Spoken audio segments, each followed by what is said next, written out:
What's up, friends? It is once again Dr. Remy LeBeau. I am in the X Lair, and today I have something kind of unique, something that you're definitely not going to see anywhere else.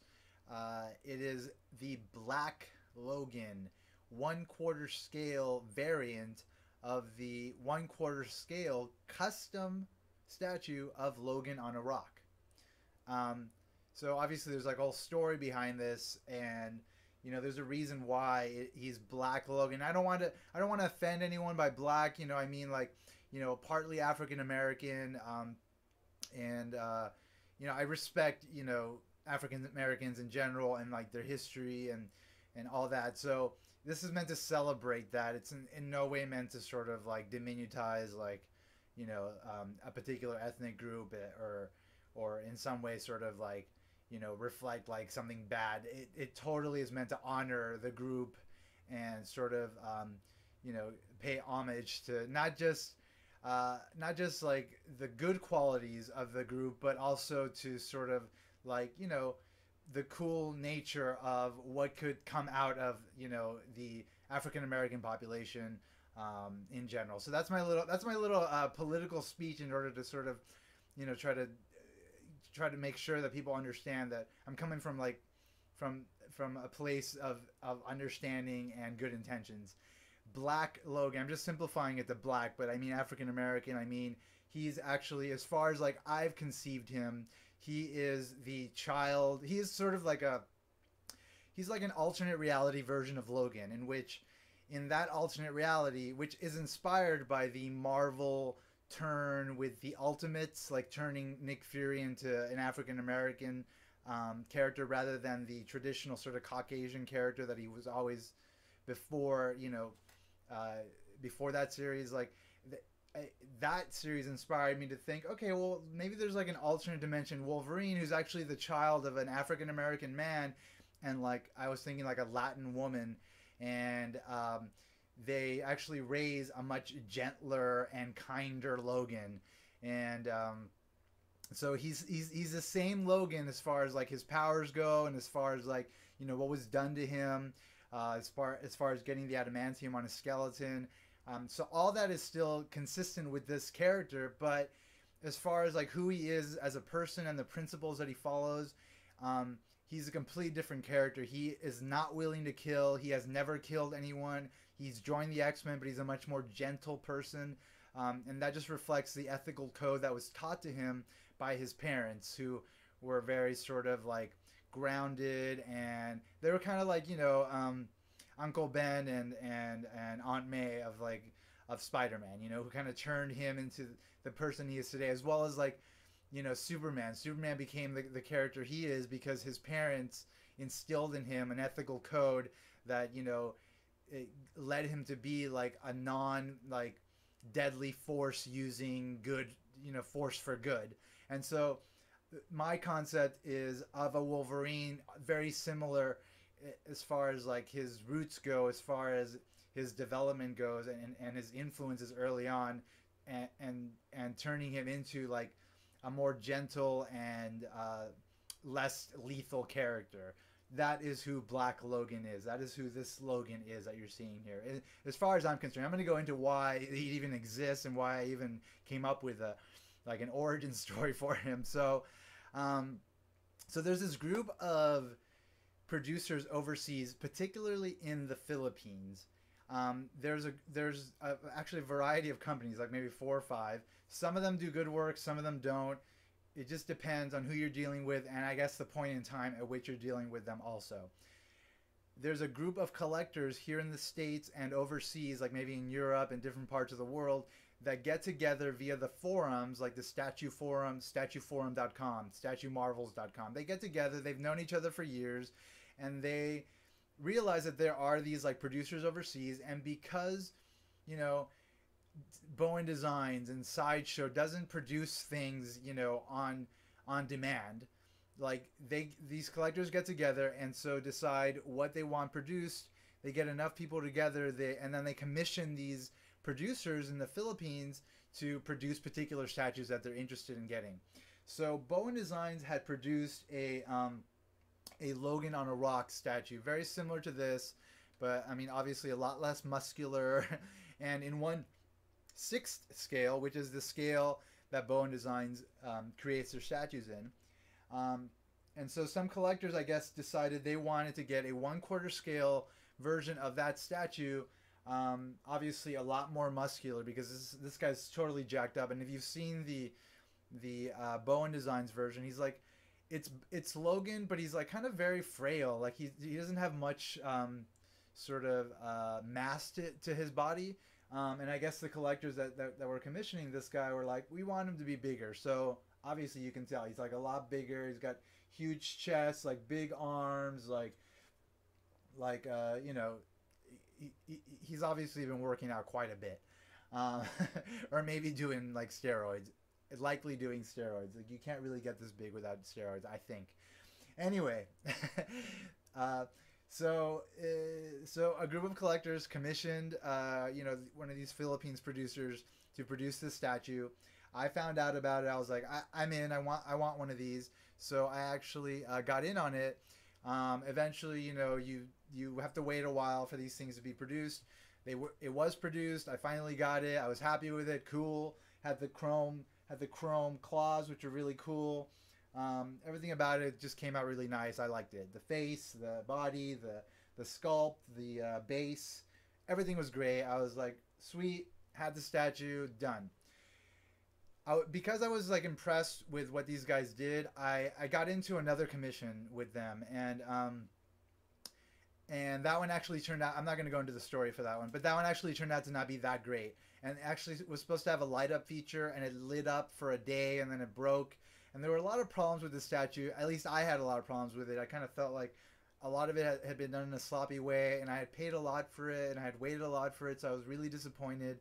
I contacted the producer, and the producer was like, you know, I don't want you to be unhappy. What can I do to make you happier? So I essentially, I didn't really know what to ask him. Ask of from him. So eventually somehow I wound up getting a second Logan statue. I think he just sent me one. I forget exactly how it was that happened, but I got a second Logan statue, and it wasn't this one. It's the other one that I'll feature in the future. And then I was like, okay, fine, I have a second Logan statue. I don't know, I'll just put it aside. Maybe I'll sell it eventually, or I'll figure out what to do with it. Something will be done with it, you know.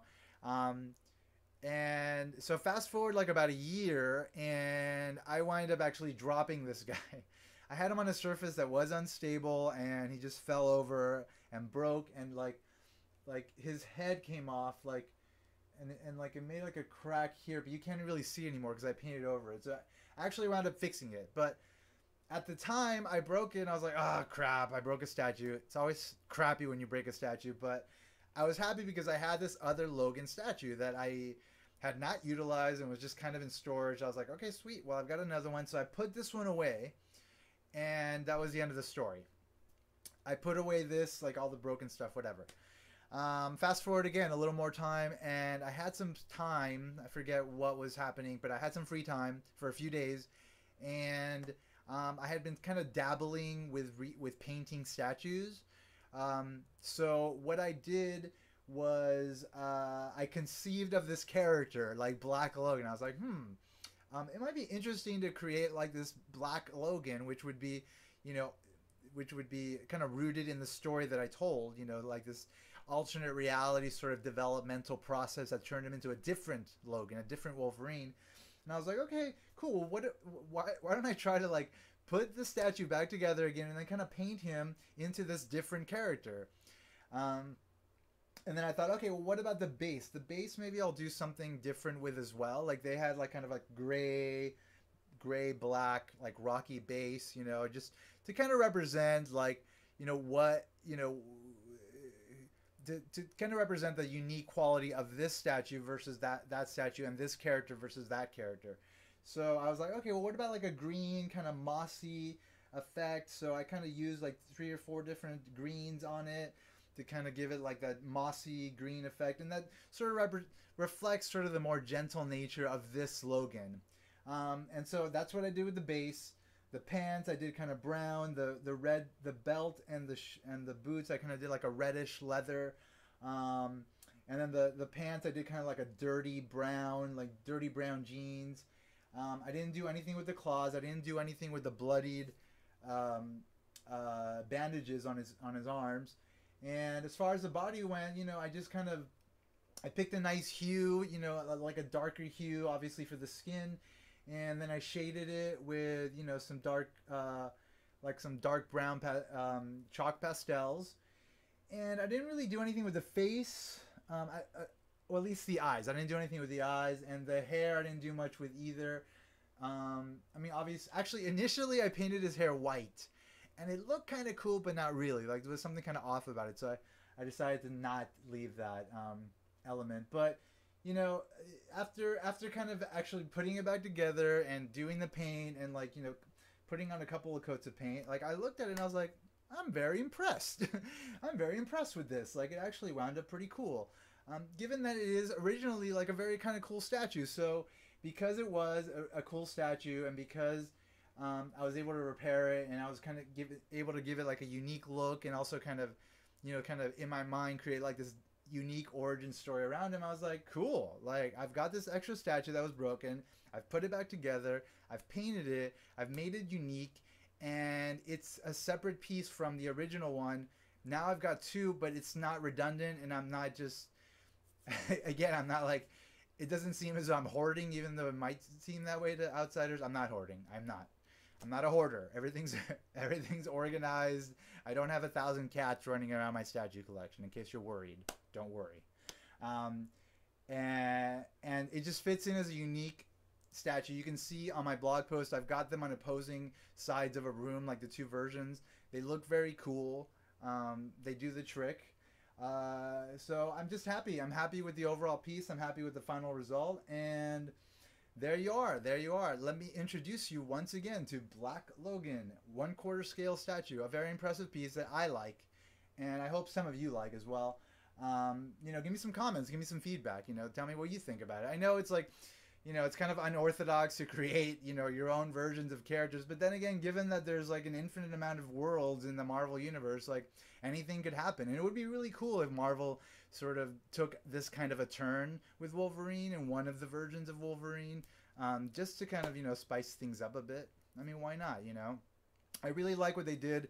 Even though I didn't like Extreme X-Men too much, I like this like Howlett, James Howlett character, like General Howlett character that came out of it. It's like Wolverine, he's got like gold claws or something, and he's like gay, which is cool. You know, he's got like a different sort of sentiment, like a different sort of like, you know, set of values, a different sort of set of interests.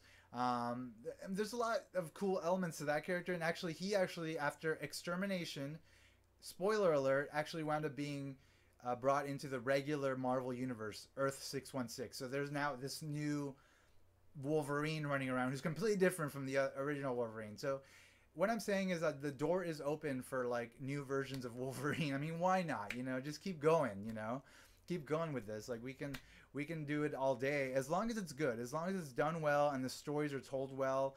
Then I mean, why not? Why not just keep creating sort of unique variants of these characters that work, not in an excessive way, but in a very precise way that kind of makes sense and can then be like the heart of like really interesting stories to be told that there will always be a particular audience for, always. So Marvel, you know, please, actually, why not? Like, I'm gonna make a plea: produce a story in a world where Black Logan exists in the way that I've created him. That would be really cool. I would love that. Anyway, that pretty much tells the story of this statue. I hope you guys enjoyed the vid. Thank you all for checking everything out: my video, my blog, my channel. And again, I've got too much more to show you guys, so I'm looking forward to doing that. I'm replacing all the bad quality videos with new HD videos. So this is actually a replacement of the lower quality video that I produced. So hopefully you guys are enjoying the new higher quality videos, and that's all that I will eventually have on my channel and on my blog.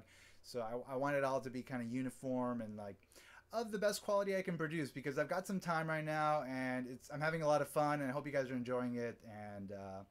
And that makes me happy. If you guys are enjoying it, I'm happy. But even if you're not enjoying it, I'm still happy because, my God, look at my statue collection. It's awesome. I put a lot of work into it, a lot of funds, obviously. So how can it not bring me joy? How can something like that not bring a person joy, especially a hardcore X fan like myself? X in the box because ain't nobody checking me. I'll catch you all very, very soon. Take care. Bye-bye.